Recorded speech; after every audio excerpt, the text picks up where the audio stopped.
लेकिन सनातन हिंदू धर्म के लिए उनके किए गए योगदान उन्हें सदैव सूक्ष्म रूप से उनके उपदेशों के माध्यम से, उनके संभाषणों के माध्यम से उन्हें हमारे बीच में सदैव जीवंत बनाए रखेंगे। वे आंदोलन, जिन आंदोलनों के साथ जुड़कर के उन्होंने, चाहे वो हिंदी का आंदोलन रहा हो, वो रक्षा का आंदोलन रहा हो, श्री राम जन्मभूमि मुक्ति यज्ञ का आंदोलन रहा हो, या राम सेतु की सुरक्षा का आंदोलन, कोई ऐसा सनातन हिंदू धर्म से जुड़े हुए मानबिंदु नहीं थे जिनके लिए उन्होंने अपना योगदान न किया हो। और गोरखपीठ से तो उनका संबंध 3 पीढ़ियों से था।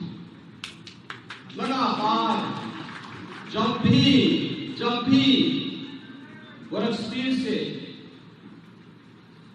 एक निमंत्रण मिलता था, आचार्य जी वहां पहुंचकर उस कार्यक्रम में भाग लेते थे, आते थे। कहीं भी आह्वान कर दिया, वे कार्यक्रम के साथ जुड़ करके एक अपनत्व का भाव उनके मन में सदैव झलकता था। आज के इस अवसर पर मैं आचार्य पूज्य स्वामी आचार्य रमेश जी महाराज के श्री चरणों में नमन करते हुए उन्हें गोरखपीठ की ओर से भी और सकल सनातन हिंदू धर्म के उनके सभी शुभचिंतकों और अनुयायियों की ओर से भी नमन करते हुए मैं विनम्र श्रद्धांजलि अर्पित करता हूं।